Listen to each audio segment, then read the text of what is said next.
सर्वमंगलम मांगले शिवे सर्वार्थ साधिके शरण्ये त्र्यंबके गौरी नारायणी नमस्तुते। ब्रह्म रूपे सदानंदे परमानंद स्वरूपिणी द्रुत सिद्धि प्रदे देवी नारायणी नमोस्तुते।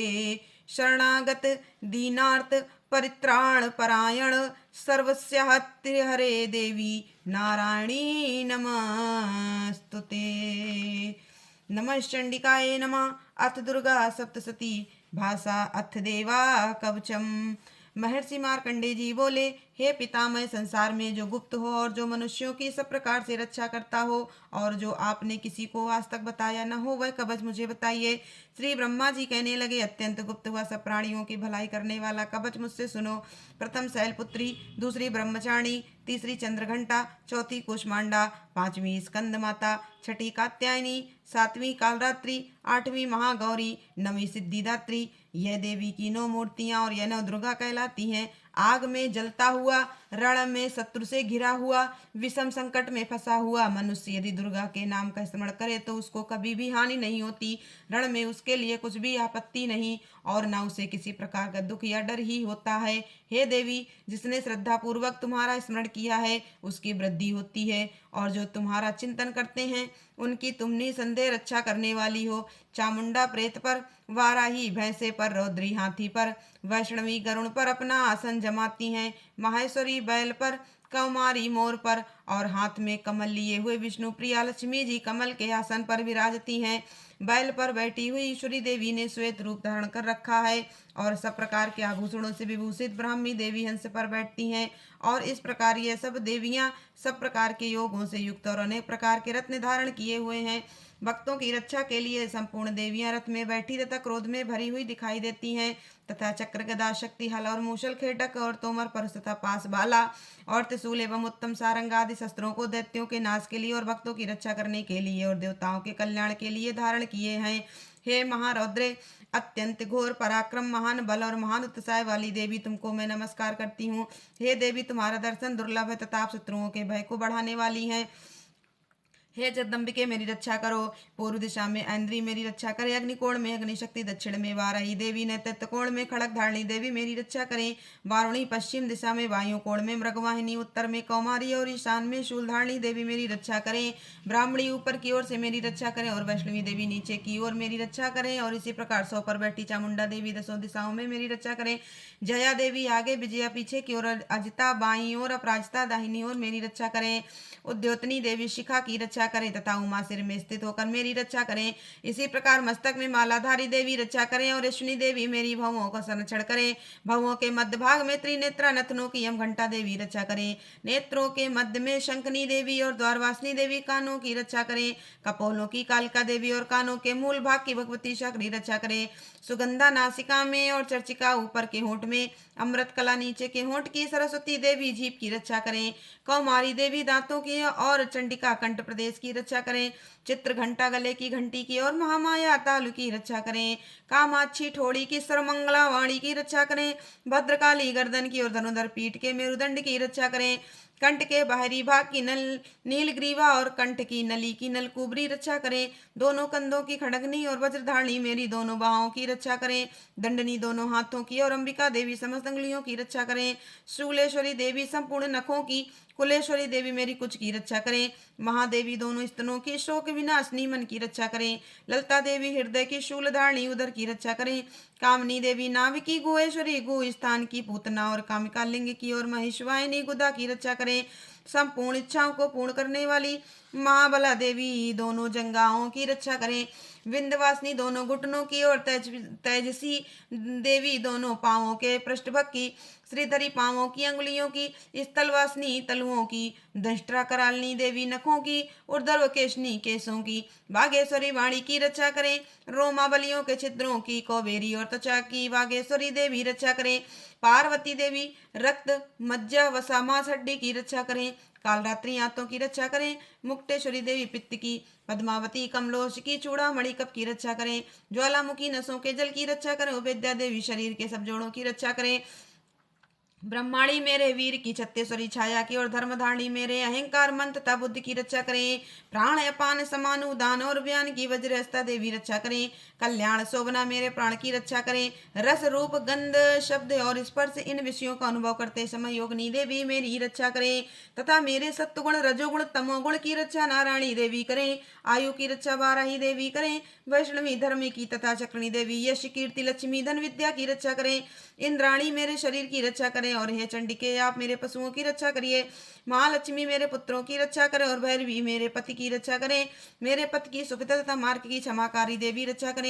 राजा के दरबार में महालक्ष्मी तथा सब और व्याप्त रहने वाली विजया देवी चारों ओर से मेरी रक्षा करें। जो स्थान रक्षा से रहित और कवच में रह गया हो उसकी पापों का नाश करने वाली जयंती देवी रक्षा करें। अपना शुभ चाहने वाले मनुष्य को बिना कवच के एक पग भी कहीं नहीं जाना चाहिए, क्योंकि कवच रखने वाला मनुष्य जहाँ जहाँ भी जाता है वहाँ वहाँ उसे अवश्य धन लाभ होता है तथा विजय प्राप्त करता है। वह जिस अभीष्ट वस्तु की इच्छा करता है वह उसको इस कवच के प्रभाव से अवश्य मिलती है, और वह इसी संसार में महा ऐश्वर्य को प्राप्त होता है। कवचधारी मनुष्य निर्भय होता है और वह तीनों लोकों को माननीय होता है। देवी का यह कवच देवताओं के लिए भी कठिन है। जो नित्य प्रतिनियम पूर्वक तीनों संध्याओं को श्रद्धा के साथ इसका पठन पाठन करता है उसे देव शक्ति प्राप्त होती है। वह तीनों लोकों को जीत सकता है तथा काल मृत्यु से रहित होकर 100 वर्षों तक जीवित रहता है। उसकी लूता चर्म रोग विस्फोटक आदि समस्त व्याधियां समूल नष्ट हो जाती हैं, और स्थावर जंगम तथा कृत्रिम विष दूर होकर उनका कोई असर नहीं होता है, तथा समस्त विचारक प्रयोग और इस तरह के जितने यंत्र मंत्र तंत्र इत्यादि होते हैं इस कवच के हृदय में धारण कर लेने पर नष्ट हो जाते हैं। इसके अतिरिक्त पृथ्वी पर विचरने वाले भूचर नवचर जलचर प्राणी, उपदेश मात्र से सिद्ध होने वाले निम्र कोटि के देवता, जन्म के साथ प्रकट होने वाले देवता, कुल देवता, कंठमाला आदि डाकनी शाकनी, अंतरिक्ष में विचरने वाली अत्यंत बलवती भयानक डाकनियां, ग्रह भूत यक्ष गंधर्व राक्षस ब्रह्म राक्षस वैताल कूष्मांड और भैरव आदि अनिष्टकारक देवता भी उस मनुष्य को जिसने की अपने हृदय में यह कवच धारण किया हुआ है देखते ही भाग जाते हैं। इस कवच के धारण करने से मान और तेज बढ़ता है। जो मनुष्य इस कवच का पाठ करके उसके पश्चात सप्तसती चंडी का पाठ करता है उसका यश जगत में विख्यात होता है। और जब तक वन पर्वत और कानिनादि भवमंडल पर स्थित हैं तब तक यहाँ पुत्र पौत्र आदि संतान परंपरा बनी रहती है। फिर देहांत होने पर ऐसा मनुष्य परम पद को प्राप्त होता है जो देवताओं के लिए भी कठिन है, और अंत में सुंदर रूप को धारण करके भगवान शंकर के साथ आनंद करता हुआ परम मोक्ष को प्राप्त होता है। अत अर्गला स्तोत्रम। मार्कंडे जी कहते हैं, जयंती मंगला काली भद्रकाली कपालिनी दुर्गा क्षमा शिवा धात्री स्वाहा और स्वधा, इन नामों से प्रसिद्ध देवी मैं तुम्हें नमस्कार करती हूँ। हे देवी तुम्हारी जय हो। प्राणियों के संपूर्ण दुख हरने वाली तथा सब में व्याप्त रहने वाली देवी तुम्हारी जय हो। कालरात्रि तुम्हें नमस्कार है। मधु और कैटभ दैत्य का वध करने वाली, ब्रह्मा को वरदान देने वाली देवी तुम्हें नमस्कार है। तुम मुझे रूप दो, जय दो, यश दो और काम क्रोधा शत्रुओं का नाश करो। महिषासुर का नाश करने वाली तथा भक्तों को सुख देने वाली देवी तुम्हें नमस्कार है। तुम मुझे सुंदर स्वरूप दो, विजय दो और मेरे शत्रुओं को नष्ट करो। हे रक्त बीज का वध करने वाली, हे चंड मुंड को नाश करने वाली, तुम मुझे रूप दो, जय दो, यश दो और काम क्रोध शत्रुओं का नाश करो। हे शुंभ निशुंभ और धूम्राक्ष राक्षस का मर्दन करने वाली देवी, मुझको स्वरूप दो, विजय दो, यश दो और मेरे शत्रुओं का नाश करो। हे पूजित युगल चरण वाली देवी, हे संपूर्ण सौभाग्य प्रदान करने वाली देवी, तुम मुझे रूप दो, जय दो, यश दो और काम क्रोध शत्रुओं का नाश करो। हे देवी तुम्हारे रूप और चरित्र अमित हैं, तुम सब शत्रुओं का नाश करने वाली हो। मुझे रूप, जय, यश दो और काम क्रोध शत्रुओं का नाश करो। पापों को दूर करने वाली चंडिके, इस संसार में जो भक्ति से तुम्हारा पूजन करते हैं उनको तुम रूप तथा विजय और यश दो तथा उनके शत्रुओं का नाश करो। रोगों का नाश करने वाली चंडिके, जो भक्ति पूर्वक तुम्हारी पूजा करते हैं उन्हें रूप दो, जय दो, यश दो और उनके काम क्रोधा शत्रुओं का नाश करो। हे चंडिके, इस संसार में जो भक्ति से तुम्हारी पूजा करते हैं उनको तुम रूप, विजय और यश दो तथा उनके शत्रुओं का नाश करो। हे देवी मुझे सौभाग्य दो और आरोग्य दो, परम सुख दो, रूप दो, जय दो, यश दो और मेरे काम क्रोधा शत्रुओं का नाश करो। हे देवी जो मुझसे बैर रखते हैं उनका नाश करो और मुझे अधिक बल प्रदान कर रूप, जय, यश दो और मेरे शत्रुओं का संहार करो। हे देवी मेरा कल्याण करो और मुझे उत्तम संपत्ति प्रदान करो। रूप, जय, यश दो और काम क्रोधा शत्रुओं का नाश करो। हे देवता तथा राक्षसों के मुकुट रत्नों से स्पर्श किए हुए चरणों वाली देवी, हे अंबिके मुझे स्वरूप रूप दो, विजय तथा यश दो और मेरे शत्रुओं का नाश करो। और हे देवी, अपने भक्तों को विद्वान, कीर्तिवान और लक्ष्मीवान बनाओ और उन्हें रूप दो, जय दो, यश दो और उनके शत्रुओं का नाश करो। हे प्रचंड दैत्यों के अभिमान का नाश करने वाली चंडिके, मुझे शरणागत को रूप दो, जय दो, यश दो और शत्रुओं का नाश करो। हे चार भुजाओं वाली, हे ब्रह्मा द्वारा प्रशंसित परमेश्वरी, मुझे रूप दो, जय दो, यश दो और मेरे क्रोधा शत्रुओं को नष्ट करो। निरंतर भक्ति से भगवान विष्णु से सदा स्तुति की हुई है अंबिके, मुझे रूप, यश, जय दो और मेरे शत्रुओं को नष्ट करो। हिमाचल कन्या पार्वती के भगवान शंकर से स्तुति की हुई है परमेश्वरी, मुझे रूप, जय, यश दो और मेरे शत्रुओं का नाश करो। इंद्राणी के पति इंद्र के द्वारा सद्भाव से पूजित होने वाली परमेश्वरी, मुझे तुम रूप दो, जय दो, यश दो और मेरे शत्रुओं का को नष्ट करो। प्रचंड बुडंद से दैत्यों के घमंड को नष्ट करने वाली, मुझे रूप दो, जय दो, यश दो और मेरे शत्रुओं का नाश करो। हे देवी, तुम अपने भक्तों को सदा असीम आनंद देती हो, मुझे रूप, जय, यश दो और मेरे काम क्रोधा शत्रुओं को नष्ट करो। हे देवी, मेरे इच्छा अनुसार चलने वाले सुंदर पति मुझे प्रदान करो, जो कि संसार सागर से तारने वाले तथा उत्तम कुल से उत्पन्न हुए हों। जो मनुष्य पहले इस स्तोत्र का पाठ करता है और फिर सप्तशती रूप का महास्तोत्र का पाठ करता है, वह सप्तशती संख्या के समान श्रेष्ठ फल को प्राप्त होता है और उसके बाद ही उसे प्रचुर धन की भी प्राप्त होता है। अत कीलक स्त्रोतम।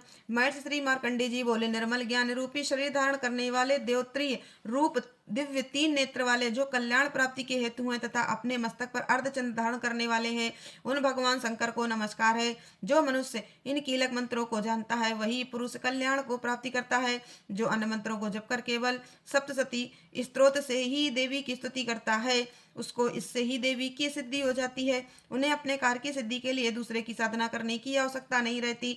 बिना जप के ही उनके उच्चाटन आदि सब काम सिद्ध हो जाते हैं। लोगों के मन में शंका थी कि केवल सप्तशती की उपासना से अथवा सप्तशती को छोड़कर अन्य मंत्रों की उपासना से भी समान रूप से सब कार्य सिद्ध हो जाते हैं, तब इनमें कौन सा श्रेष्ठ साधन है। लोगों की इस शंका को ध्यान में रखकर भगवान शंकर ने अपने पास आए हुए जिज्ञासुओं को समझाया कि यह सप्तशती नामक संपूर्ण स्तोत्र ही कल्याण को देने वाला है। इसके पश्चात भगवान शंकर ने चंडिका के सप्तशती नामक स्तोत्र को गुप्त कर दिया। अतः मनुष्य इसको बड़े पुण्य से प्राप्त करता है। जो मनुष्य कृष्ण पक्ष की 14 अथवा अष्टमी को एकाग्रचित होकर देवी को अपना सर्वस्व समर्पित कर देता है और फिर प्रसाद रूप में ग्रहण करता है, उस पर दुर्गा प्रसन्न होती है, अन्यथा नहीं होती। इस प्रकार सिद्धि के प्रतिबंधक रूप कीलक के द्वारा भगवान शंकर ने इस स्तोत्र को कीलित कर रखा है। जो पुरुष इस सप्तशती को निष्कीलन करके नित्य पाठ करता है, वह सिद्ध हो जाता है, वही देवों का पार्षद होता है और वह गंधर्व होता है। सर्वत्र विचरते रहने पर भी उस मनुष्य को इस संसार में कहीं कोई डर नहीं होता। वह आप मृत्यु के वश में नहीं पड़ता और मरकर मोक्ष की प्राप्ति हो जाती है। किंतु इस कीलक की विधि को जानकर ही सप्तशती का पाठ करना चाहिए। जो ऐसा नहीं करता वह नष्ट हो जाता है। कीलन और निष्कीलन संबंधी जानकारी के पश्चात ही यह स्तोत्र निर्दोष होता है और विद्वान पुरुष इस निर्दोष स्तोत्र का ही पाठ आरंभ करते हैं। स्त्रियों में जो कुछ सौभाग्य आदि दिखाई देता है, वह सब इस पाठ की ही कृपा है। इसलिए इस कल्याणकारी स्तोत्र का सदा पाठ करना चाहिए। इस स्तोत्र का समय समय पाठ करने से भी स्वल्प फल की प्राप्ति होती है। इसलिए उच्च स्वर से ही इसका पाठ आरंभ करना चाहिए। जिस देवी के प्रसाद से ऐश्वर्य, सौभाग्य, आरोग्य, संपत्ति, शत्रुनाश तथा परम मोक्ष की प्राप्ति होती है, उस देवी की स्तुति मनुष्य को अवश्य करनी चाहिए। इति कीलक स्तोत्रम समाप्त। 5वां अध्याय, देवताओं द्वारा देवी की स्तुति। महर्षि मेधा ने कहा, पूर्व काल में शुंभ निशुंभ नामक असुरों ने अपने बल के मद से इंद्र का त्रिलोकी का राज्य और यज्ञों के भाग छीन लिए और वह दोनों इसी प्रकार सूर्य, चंद्रमा, धर्मराज और वरुण के अधिकार भी छीनकर स्वयं ही उनका उपयोग करने लगे। वायु और अग्नि का कार्य भी वहीं करने लगे और इसके पश्चात उन्होंने जिन देवताओं का राज्य छीना था उनको अपने अपने स्थान से निकाल दिया। इस तरह से अधिकार छीने हुए तथा दैत्यों द्वारा निकाले हुए देवता अपराजित देवी का स्मरण करने लगे कि देवी ने हमको वर दिया था कि मैं तुम्हारी संपूर्ण विपत्तियों को नष्ट करके रक्षा करूंगी। ऐसा विचार कर सब देवता हिमालय पर गए और भगवती विष्णु माया की स्तुति करने लगे। देवताओं ने कहा, देवी को नमस्कार है, शिव को नमस्कार है, प्रकृति और भद्रा को नमस्कार है। हम लोग रौद्रा, नित्या और गौरी को नमस्कार करते हैं। जो तृष्णामयी इन चंद्र रूपणी व सुख रूपा देवी को निरंतर नमस्कार है। शरणागतों का कल्याण करने वाली वृद्धि और सिद्धि रूपा देवी को हम बार बार नमस्कार करते हैं। और नैत्रती राजाओं की लक्ष्मी तथा सर्वाणी को नमस्कार है। दुर्गा को दुर्ग स्थलों को पार करने वाली दुर्गपारा को सारा सर्वकार्णी ख्याति कृष्ण और धूम्र देवी को सदैव नमस्कार है। अत्यंत सौम्य तथा अत्यंत रौद्र रूपा को हम नमस्कार करते हैं, उन्हें हमारा बारंबार प्रणाम है। जगत की आधारभूत कृति देवी को बारंबार नमस्कार करते हैं। जिस देवी को प्राणी मात्र विष्णु माया कहते हैं उसको नमस्कार है, उसको नमस्कार है, उसको नमस्कार है। जो देवी संपूर्ण प्राणियों में चेतना कहलाती है उसको नमस्कार है, उसको नमस्कार है, उसको नमस्कार है। जो देवी संपूर्ण प्राणियों में बुद्धि रूप में स्थित है उसको नमस्कार है, उसको नमस्कार है, उसको नमस्कार है। जो देवी सब प्राणियों में निद्रा रूप से विराजमान है उसको नमस्कार है, उसको नमस्कार है, उसको नमस्कार है। जो देवी संपूर्ण प्राणियों में क्षुधा रूप से विराजमान है उसको नमस्कार है, उसको नमस्कार है, उसको नमस्कार है। जो देवी संपूर्ण प्राणियों में छाया रूप से स्थित है उसको नमस्कार है, उसको नमस्कार है, उसको नमस्कार है। जो देवी सब प्राणियों में शक्ति रूप से स्थित है उसको नमस्कार है, उसको नमस्कार है, उसको नमस्कार है। जो देवी संपूर्ण प्राणियों में तृष्णा रूप से स्थित है उसको नमस्कार है, उसको नमस्कार है, उसको नमस्कार है। जो देवी सब प्राणियों में शांति रूप से स्थित है उसको नमस्कार है, उसको नमस्कार है, उसको नमस्कार है। जो देवी सब प्राणियों में जाति रूप से स्थित है उसको नमस्कार है, उसको नमस्कार है, उसको नमस्कार है। जो देवी सब प्राणियों में लज्जा रूप से स्थित है उसको नमस्कार है, उसको नमस्कार है, उसको नमस्कार है। जो देवी प्राणियों में शांति रूप में इससे स्थित है उसको नमस्कार है, उसको नमस्कार है, उसको नमस्कार है। जो देवी संपूर्ण प्राणियों में श्रद्धा रूप से स्थित है उसको नमस्कार है, उसको नमस्कार है, उसको नमस्कार है। जो देवी संपूर्ण प्राणियों में कांति रूप से स्थित है, जो देवी सब प्राणियों में लक्ष्मी रूप से स्थित है उसको नमस्कार है, उसको नमस्कार है, उसको नमस्कार है। जो देवी संपूर्ण प्राणियों में वृत्ति रूप से स्थित है उसको नमस्कार है, उसको नमस्कार है, उसको नमस्कार है। जो देवी सब प्राणियों में स्मृति रूप से विराजमान है उसको नमस्कार है, उसको नमस्कार है, उसको नमस्कार है। जो देवी सब प्राणियों में दया रूप से स्थित है उसको नमस्कार है, उसको नमस्कार है, उसको नमस्कार है। जो देवी सब प्राणियों में तुष्टि रूप से स्थित है उसको नमस्कार है, उसको नमस्कार है, उसको नमस्कार है। जो देवी संपूर्ण प्राणियों में मात्र रूप से स्थित है उसको नमस्कार है, उसको नमस्कार है, उसको नमस्कार है। जो देवी संपूर्ण प्राणियों में भ्रांति रूप से स्थित है उसको नमस्कार है, उसको नमस्कार है, उसको नमस्कार है। जो देवी संपूर्ण प्राणियों में नित्य व्याप्त रहती है उसको नमस्कार है। जो देवी चैतन्य रूप से इस संपूर्ण संसार को व्याप्त करके स्थित है उसको नमस्कार है, उसको नमस्कार है, उसको नमस्कार है।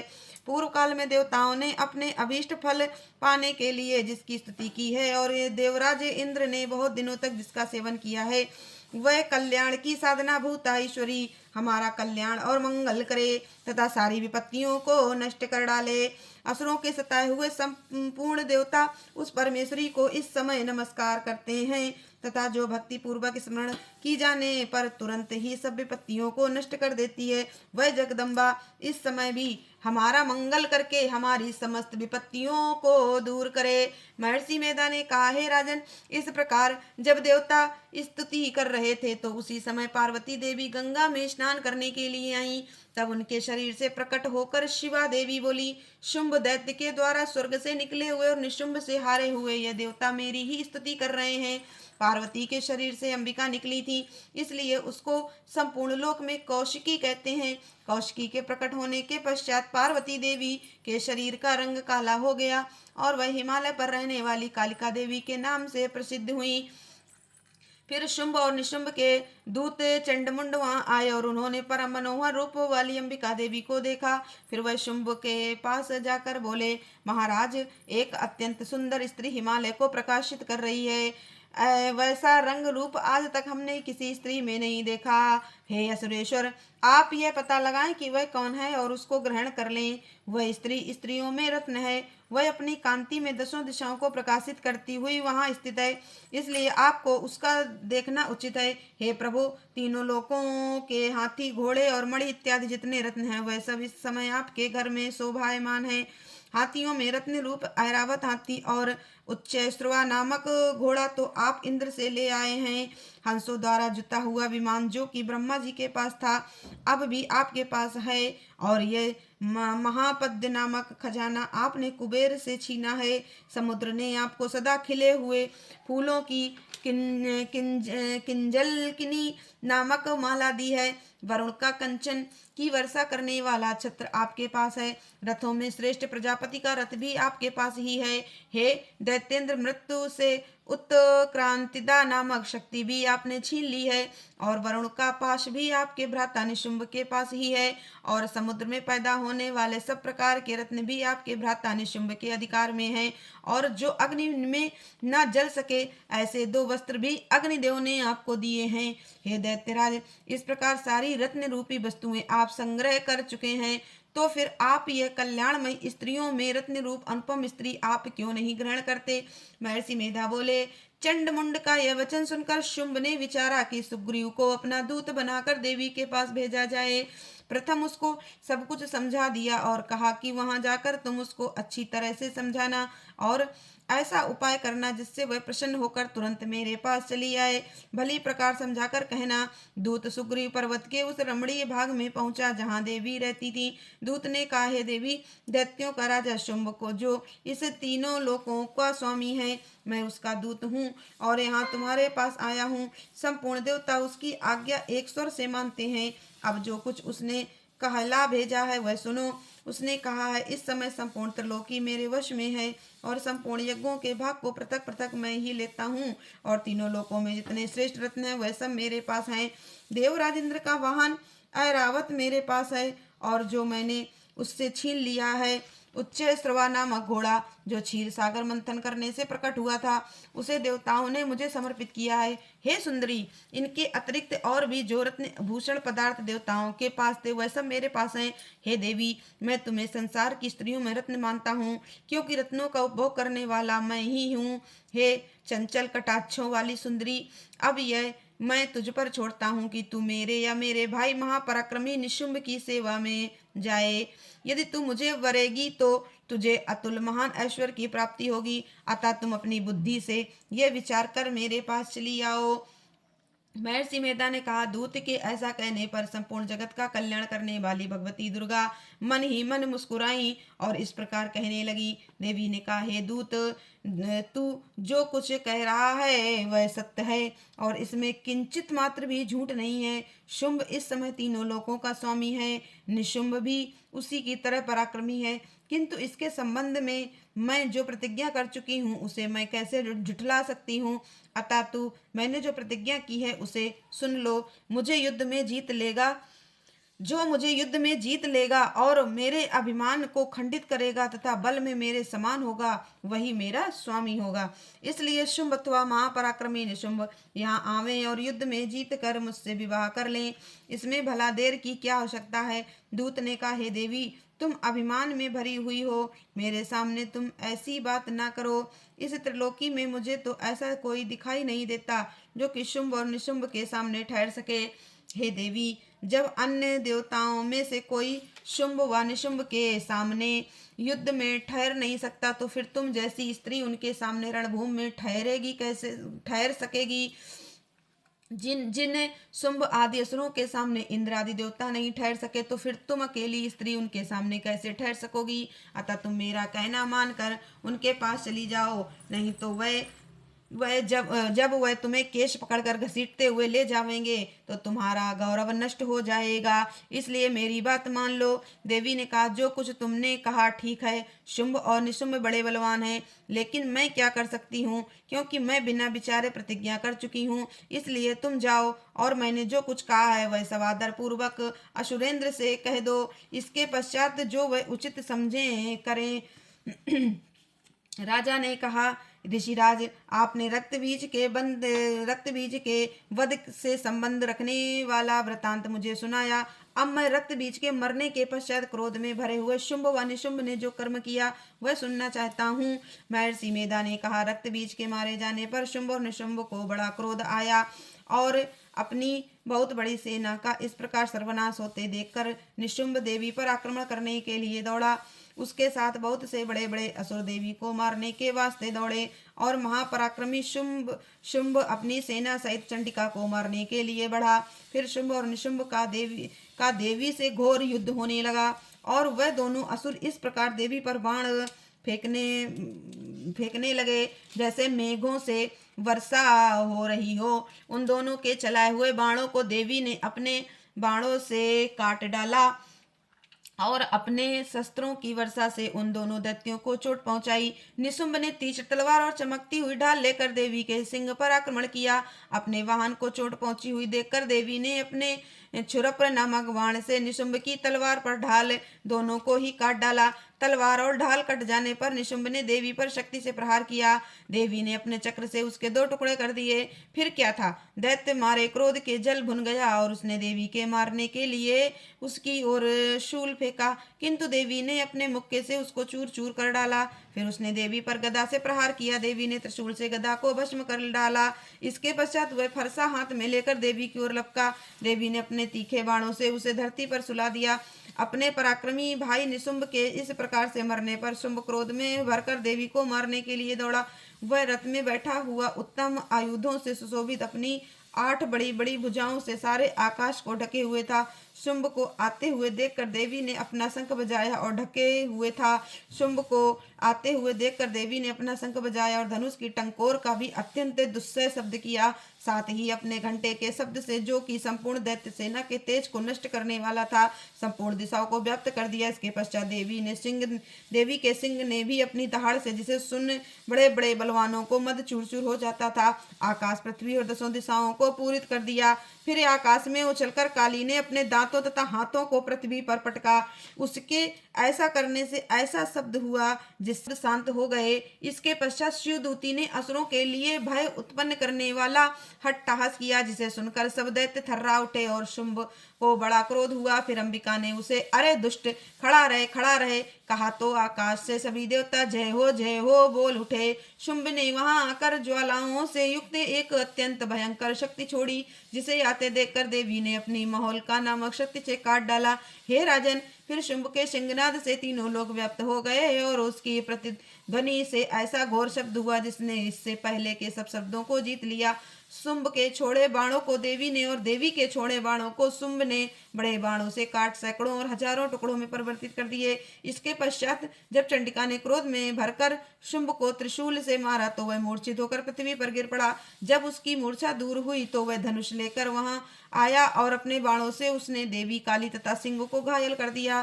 फिर उस राक्षस ने 10,000 भुजाएं धारण करके चक्रादि आयुधों से देवी को आच्छादित कर दिया।